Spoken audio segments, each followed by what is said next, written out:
Welcome to Pod Sass. This is Chris, and we're putting the sass in sassy. Today we have Saujin Yi, CEO and founder of Liquid. She leads an all-female founding team, and Liquid is the fastest, simplest way to make international payments to all your freelancers and international contractors. Pod Sass, where we're putting the sass back in sassy. Sponsored by LeadrPro, where you can book demos with target customers on demand and fill your sales pipeline instantly. All right, so we have Saujin from Powered by Liquid, or is it Go Liquid now? Just Liquid Ink. Liquid Ink. Yeah. Awesome. And they offer a payment solution that's catered more towards agencies or people who have a large roster of freelancers or contractors or vendors, right? Yep, that's it. Cool. How would you pitch this to kind of what's the elevator pitch on what it is that you guys do that's a little bit different and unique from the landscape? Yeah, for sure. Well, first of all, thanks for having me on this. I'm really excited. And yeah, I'm the CEO and founder of Liquid. At Liquid, we're building an operating system for agile businesses. That's what we call them. Agile businesses are essentially like modern businesses that are using a more flexible and a global network of freelancers, contractors, vendors around the world. And this came out of a problem that we had at our previous company, where we were trying to manage how to work with a lot of subcontractors everywhere. And so it's a kind of unbelievable how hard it is to work with people who are not on payroll, everything from contracting to SOWs to invoices to payments and all that. And so it evolved out of that, but really it's become a platform to really streamline working with a modern workforce. And so a lot of our focus is on payments, moving money around the world and having invoices getting paid, contracts, and then of course sort of doing spend management, because you have a flexible, and lumpy way to pay these guys that you're going to end up trying to control some of the cash flow. So that's our platform, is trying to bring all of that together and make it so it's really easy and controlled for people who work this way. Got it. And what was the previous business? And then, what was like those pain points that you ended up deciding that you're solving now with Liquid? But, what was the previous business? What was the team like? And what were you guys doing? Yeah, so our previous business is called Flex Team. It's actually doing really well, have some big clients that are working on consulting projects with us. But the genesis is my co-founder there, Tamara, and I, as well as Yolanda, the three of us really thought about how to leverage the workforce that are actually at that time, women who had dropped out of the workforce because they want to, take care of their kids and whatnot. And we wanted to use their collective brain power in a different way. So what we did was set up a consulting company where we allow people to pick up smaller, more micro projects, and we would aggregate them and then actually be the interface for the clients.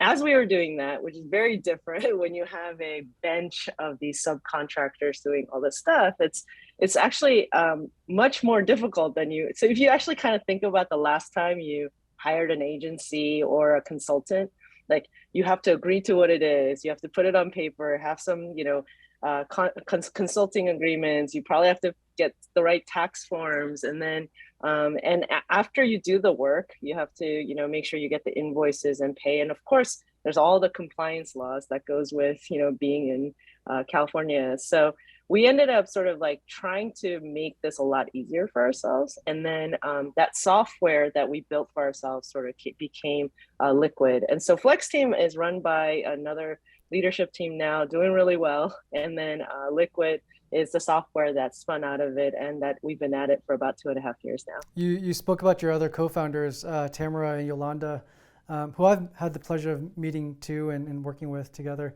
But you guys have this unique story, I feel like, of coming out of MIT together, or all, it's a women-led team. Why can you speak a little bit about that kind of like mission, what your guys' background is together, why you guys decided to go forward with this kind of like, women-led kind of team that you guys have built very strongly? Yeah, I mean, it's something that we felt really strongly about when we were doing Flex Team. The whole genesis was to we saw our friends not being, having to pick up, work that just felt like they were a little bit below their, capabilities. And I just felt like both sides were missing out, right? The people who could actually hire them, as well as the people who can do the work. And it was all because the structure in the middle wasn't there. So it's like they couldn't fit into the 9 to 5. So how can you make it so you can leverage this brain power? And then of course, the brain power is dying for some smart work as well. And so for us, it was really like the MIT part is awesome because that is our world. And we saw all these really smart, powerful women who had a lot of experience at, the Goldmans and the McKinseys, and then was, the superstar PTA mom, and they wanted to do more. So for us, it was just like, how do we rethink the corporate structure? How do we rethink all the things that make it so hard for both sides to actually connect? And that was sort of the reason why we just put ourselves in the middle. And that's what Flex Team was. But realized pretty quickly that you can't really do that, right? Just be in the middle and be the human in between that goes, because there's a lot of things that are just fundamentally different about what the reason why corporate structure is the way it is and what it could be. So my biggest example always is there was a point where we had on-prem, servers, right? And so at some point it went to the cloud, right? And we could buy pieces of it. Like, why can't we rethink how it is for our resources? And you would be able to bring all these people off the sidelines to work with them. That was sort of what we really cared about. And then more and more as we went through Flex Team, I think what we realized is in order to help the contractors and this pool of talent that are not in the corporate world, you have to make the clients, the people who actually have the money and actually care about the projects, think differently, and you have to make it easier for them. And so that's where Liquid really came from. Is like, in order to get more projects flowing to these people, what are the ways you can make it easier? And it's like, all the little things that make it hard, we wanted to make it easier. So which is like everything from contracting to payments, and could you actually help them unlock and if you can make the argument that you have a project, and instead of thinking about not doing it or getting an employee, what if you started to think like, hey, there's a whole nother resource, and it was admin and payments and all that stuff was not a factor in your decision. Could that make it so more work goes that way? And that was the idea behind all of this. So got it. Tell me a little bit about like your story, I guess, like pre-Flex Team. Like, were you always doing some kind of like entrepreneurial endeavor, or did you work corporate before? I don't know if you've ever talked about that. Yeah. So let's see. My background after college, so I was an engineering major at MIT. But I came out and I was actually an investment banker. So I actually worked in finance. It was right around the 2001 downturn. So actually we switched from working from a big, a bank called Credit Suisse, and went over to a smaller restructuring shop. So I actually worked for 4 years in banking, 3 of them in restructuring. So I was looking at things that are going in and out of bankruptcy, which is a whole the opposite of startups. I always think it's so funny that I had the tail end experience of that. And then after that, I left and went to UCLA Henderson for my MBA. And around then is when I got super interested in doing startup world and got kind of involved in startups and investing in VC. But if I actually think about it from the past, like our family immigrated here when I was 9, and my dad basically was an entrepreneur, and we all sort of, I think you think about Korean immigrant community, pretty much everybody is a entrepreneur. So I think it's sort of in your blood to always like think about how could you, set up your own thing and make your own, chart your own path to success and make, your purpose happen. So yeah, I think it's sort of ingrained even from childhood. Yeah, that makes sense. Yeah, I mean, it's definitely not ingrained in everybody, right? It's not like in everybody's DNA. And I'm sure like probably people that you went to college with, or even people that you grew up with, like everybody's kind of got their own different career paths, and some do branch off to their own thing, but I think it's usually a fairly small percentage of people, and most kind of, work for somebody and work for that paycheck, and there's a certain level of comfortability and that stability, right? And so I'm always been curious, like when I talk to these founders, is like, how is their DNA structured a little bit differently? Where, you're taking a risk, right? You're always taking a risk starting something from nothing. Like what is the psychology behind it that gives you the confidence to pursue that endeavor. If you wanted to speak a little bit about kind of like, you said you went to UCLA for your MBA, but what was like the trajectory from there to like deciding to go into startups? Was Flex Team? Did you start Flex Team right away out of the MBA program, or did you do some other like other jobs in between then? Yeah, so from UCLA, I actually tried my own first real startup then, Okay. and it didn't out of the business school. So we had an idea when the business plan competition, thought that we were going to do something with that, and it didn't work out for actually co-founder reasons, I think, and just various ways to people just bust from the beginning just because of the team that you have. But after that, I was, just doing some business plans and whatnot, or, interning at VC firms, and then ended up working at Gamefly. Got a job there. I think our negotiation was that I'll do everything finance related if you could teach me how to be a CEO of a VC-backed company. That was a Sequoia-backed company. So I was there, thought I would be there for a year, and ended up being there 6 years.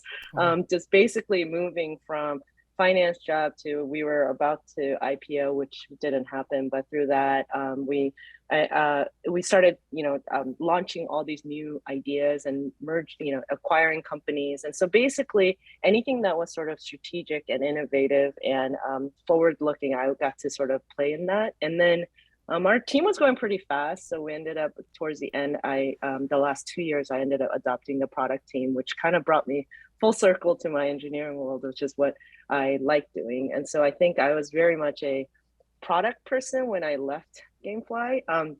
The thing that's really interesting for me, which is, I don't know if this is the innate thing that you were talking about. Maybe you could tell me what you think, but for me, I wasn't ready to do a start, even though I always thought I wanted to do a startup, be my own boss.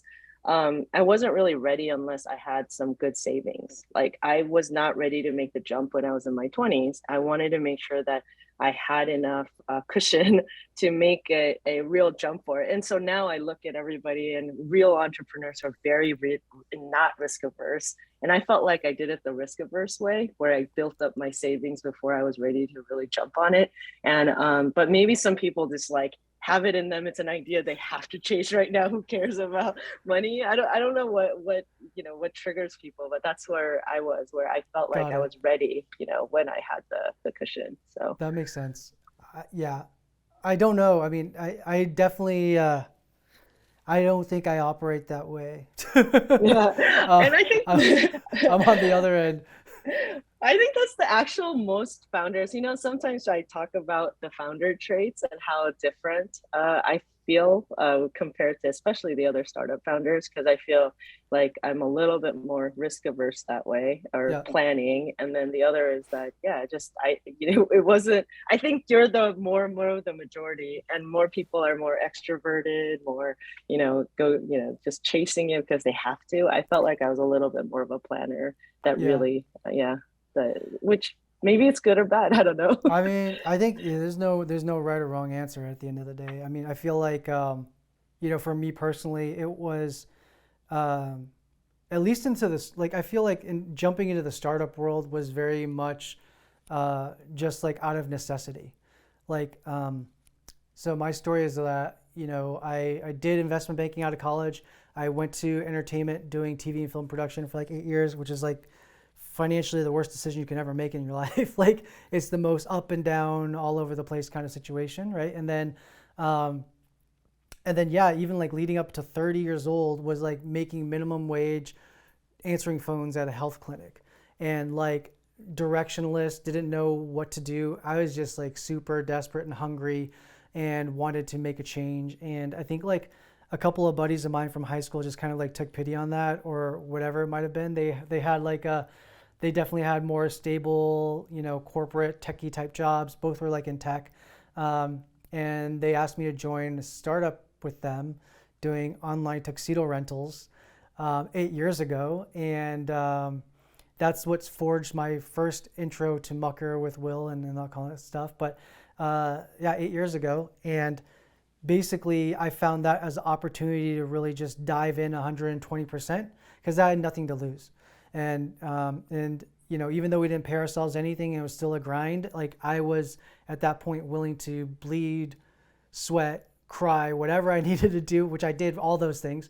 I ended up with like shingles, which is crazy too, like at 30 some years old, but like ended up with shingles from the stress from that first venture. But that's how I got to that trajectory of like, I think getting to where I am now. And I had another startup in between there that ended up like failing based off of the unit economics not making sense. But this now, you know, new venture is like, feels just very, very organic. And I think like my cushion is like, I'm in a much better place financially. So it's like, it's at the end of the day, it's like, I don't have to worry about that. But it's also like, I don't have tons saved where it's like, I can just go and not worry about making an income for like the next 3 to 4 years. Right. So like, I think it's that balance for me though, of knowing that at least worst case scenario, I have a skill set to fall back on.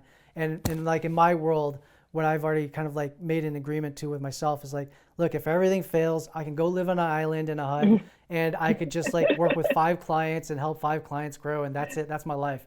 And I'm not going to have to stress about anything else.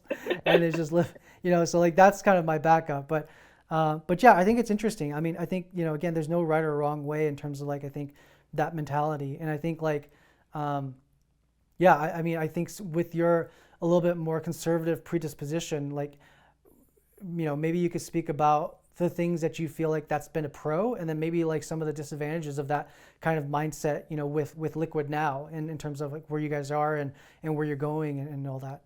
Yeah, I mean, just like sometimes I think about my personality not being as like I sometimes wonder. I know this is probably not the right way to say it, but I wonder if a more aggressive like white guy would take what I have and sell it in a different way. I think about that a little bit. Is it just you know, am I hampering it because of my personality, and do I need to be more aggressive and less conservative on that? So there's sort of that's probably my con that I think of sometimes. But the pro is that we're working with things that are like moving money, payments, like spend and contracts. Like these are things you can't do like a plus or minus 20%, right? Yeah. You have to be pretty right on. And so in some ways, I do appreciate that I and my team are very operational minded and are able to whatever you know, dot the I's and cross the T's, you know, because I think it's really important. So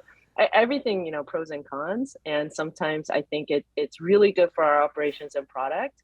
That's probably the part that I need the most help, which is where you came in, was the sales and marketing side is the thing that I struggle more with and learning the most right now. And that's, I don't know if that's a personality thing or that predisposition part, or just, you know, my lack of knowledge, because that's not my background. So yeah, that's what I think.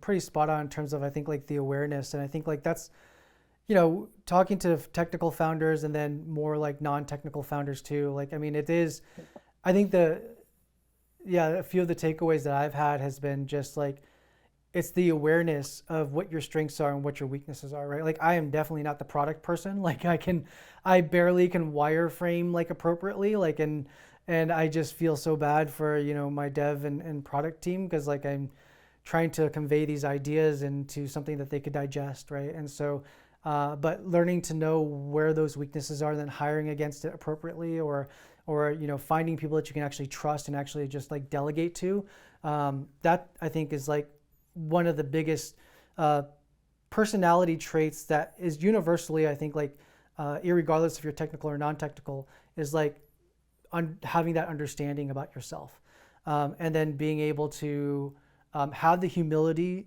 to go out and hire against those weaknesses. So yeah, I mean, not everybody, you know, not everybody thinks that way either. Like, you know, so I think that's one of the commonalities I have seen in these conversations, is that the level of awareness of who they are and what their strengths are and weaknesses are, and then just trying to build a team to complement that. is No, for sure, for sure. I care about what we're trying to do at Liquid so much because I think that our mission is. I feel like that if everyone and everybody could, you know, have a perfect working world, right, that fits both sides, then I think it's possible. Maybe not in 20 years or 50 years in our lifetime, but I think it's possible to rethink this. I don't want to be the hindrance of why that can't happen. And so, like I always want to be I think I'm the best person now, but I always do think like I want to make sure that there's always a leadership team that can take this because the mission is a lot bigger than me and I don't want to ever be the reason why it can't happen. So yeah, like the self-awareness thing for sure, just personally, but also I care so much about what we're trying to do that I would never want to be that. So yeah. Yeah, yeah. And what would you say like is the overall like if there's the social component of what you're building and what kind of like what's the I guess like the thesis for why you're building it and how do you imagine the workforce evolving in the next few years and how do you play a part of that? Yeah, I mean, as I said, like I do really believe that that there's a better way to make a perfect fit to make work perfectly fit everyone and every business. I truly believe that, and the reason, the vehicle to make that happen, I think, is having more Yeah. liquid businesses. And so what that means is that not everyone, it doesn't mean that employees go away. I mean, there's a reason for having core employees, but that having the resources around it where you can tap experts as needed and advisors and part-time and all the different Hmm. expertise. And for me, I really want those people to think of themselves their own businesses, right? So it's like a instead of an employee, you're starting to think about the biggest company that's hiring and the small, like individual is a company and a business in itself, and you are hiring each other to get work done. And it changes the relationship from an employee to employer to employee to business partners. And I think the business to business, if you think about that, and then thought about what is the best thing that this person can provide the world as a business, a lot of them is to have multiple clients. Like I've talked to a lot of PR people that says, I'm actually a better company, better business because I have multiple clients and I can do the learnings from different things. I think Oh you yeah, actually for said sure. that, Chris, at one point, was that, having Yeah. all the different clients makes you learn certain things you've tested that you want to put it in somewhere else. And so I think just having some places, having one job isn't always the best, I think. And also it doesn't sometimes fit their lives. Like maybe they do want to design their lives in a totally different way. And so for me, it's this Hmm. personally, I care a lot about, freedom and like everything being equal, leveling the playing field, like equality and just people just like thinking differently. And I think the liquid businesses are kind of that is my version of that for the world. And I think it would just unlock a lot of different things and make people work in a different way and design their lives in a different way. And I think that would be really, really cool. So that's what Liquid is about. Yeah. As in starting any business, right? Like what's been some of the biggest challenges? Like the some of the biggest challenges, maybe different hats that you've worn that has been not your favorite, or yeah, do you have like a moment where I was just talking to somebody not too long ago where it's like they were raising their Series A and literally like had 1 week of runway left and was waiting for the money to hit their account. Otherwise, they're gonna have to let go like 50% of people. I mean, like, how have you had any of those kinds of like crazy moments along this ride, and how do you, I guess like handle that pressure, and then come out on the other side? Yeah, I hope I'm never in that position. Maybe this is another benefit of the conservative thing is that I don't think I would get to the 1 week. But I do believe that it's been a lot harder to get to what that product market fit. Like sometimes I'm like, I'm a smart person. Our team is really smart. We know what we're doing. We feel like we should be able to figure this out, but it's actually like way harder than I imagined.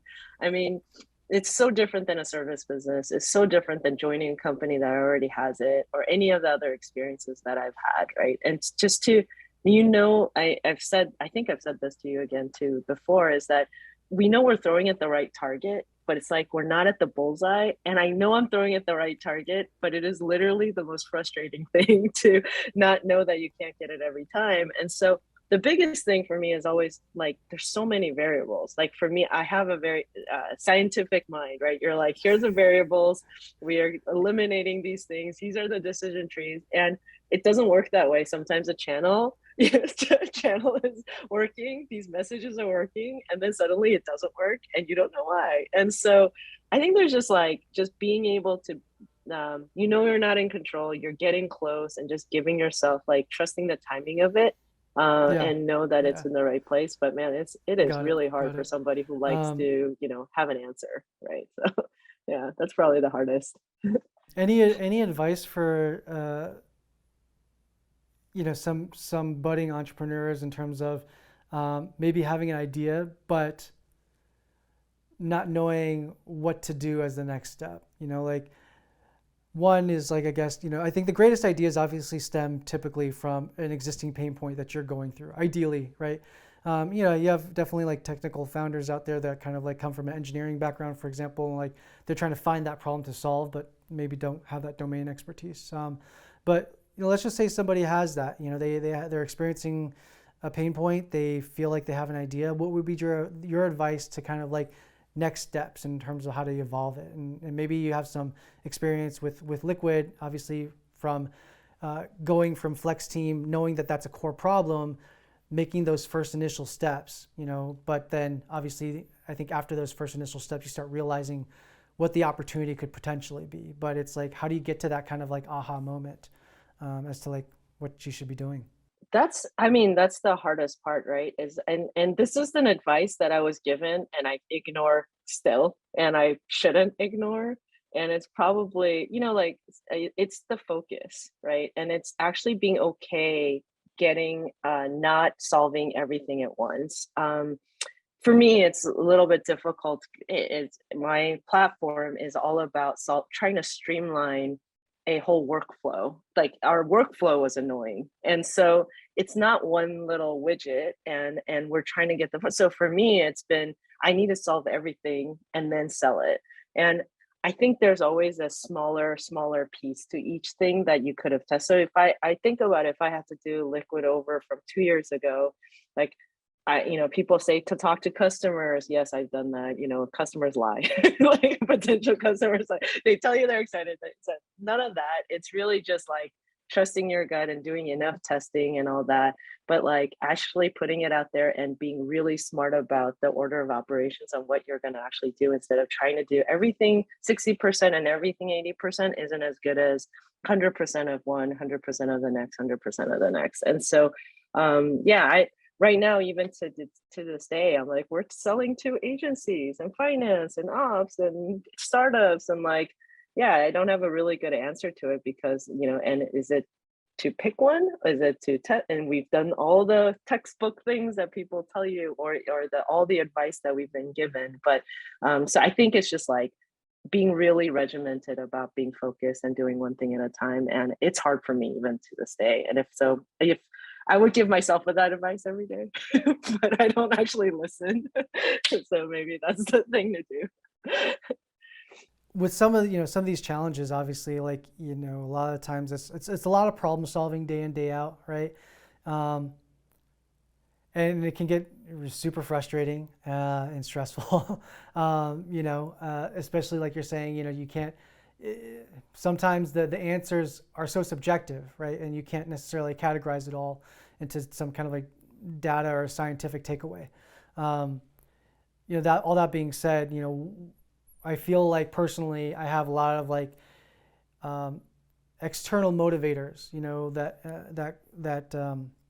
that keep me going through those kinds of moments. Like, what are some of those things for you? What motivates you? What inspires you? What keeps you going and pushing you to continue to problem solve, continue to like put one foot in front of the other, even when it's like you're tripping and falling and feels like you're crawling to the finish line. Yeah. Yeah, well, I mean, that's why I think it's so important to know your purpose, know the company's purpose, know your purpose, and just like why you're doing what you're doing. I know people say that all the time, but it's really, really important because like if I had to, being doing a startup isn't easy. It's like probably the last thing you should do. If you're worried about it, you shouldn't do it. You should probably just have a job, right? So it's just so much harder. There's no, I mean, the glamour and all the things that you read about, it's like such a small percentage, right? And so I think the grind, if you don't know why you're doing what you're doing, it's hard. And then you know why you're doing it. So now you've convinced your team and recruited all these people and investors and advocates and mentors and all these people. And so you've told them the why, and now they're rallying around you.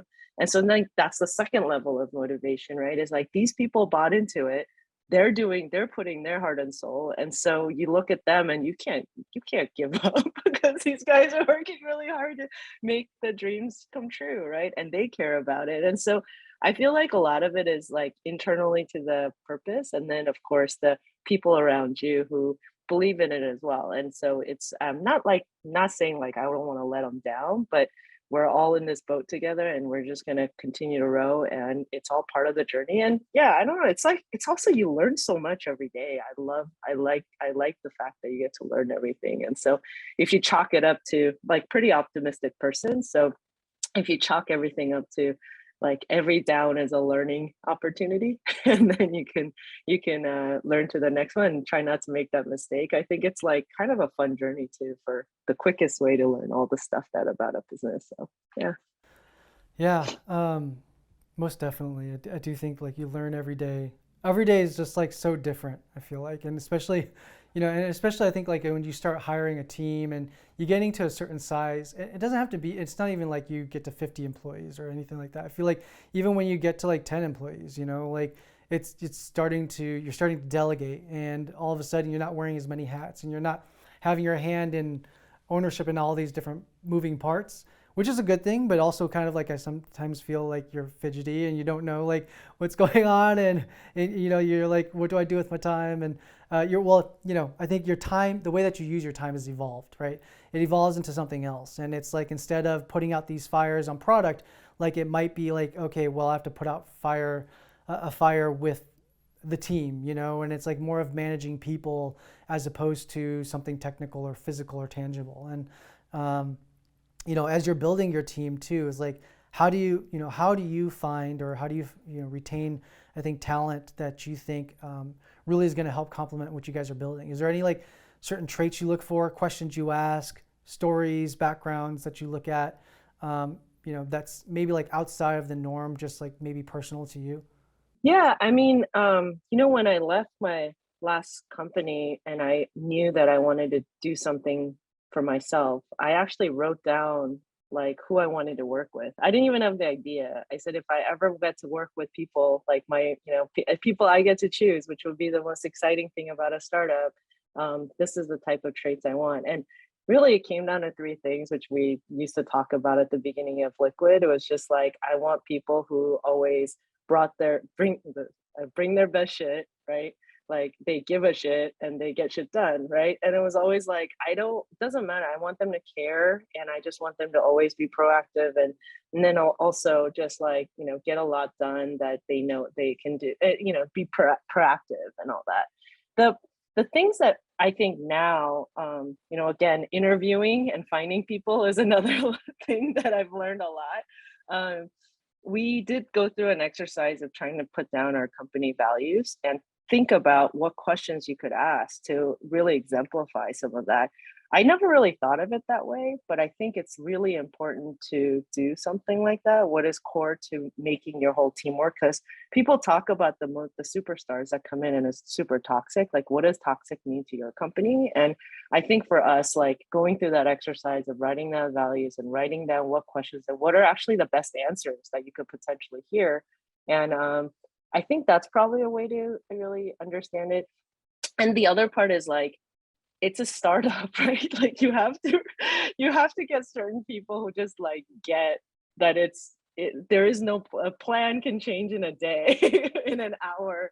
It is like it's hard. Some people who haven't worked with it, like they think I probably think I'm like changing my mind all the time or super fickle or whatever, and it's not, right, because you're just adapting, and so it takes a certain types of people who are okay with being that way. And again, I think that type of traits added to people who care about your mission makes it so all that other stuff meshes really well together. And so I think that combination of things, it's like I'm now sharing what we're about. And if you're not really into it, it doesn't resonate with you.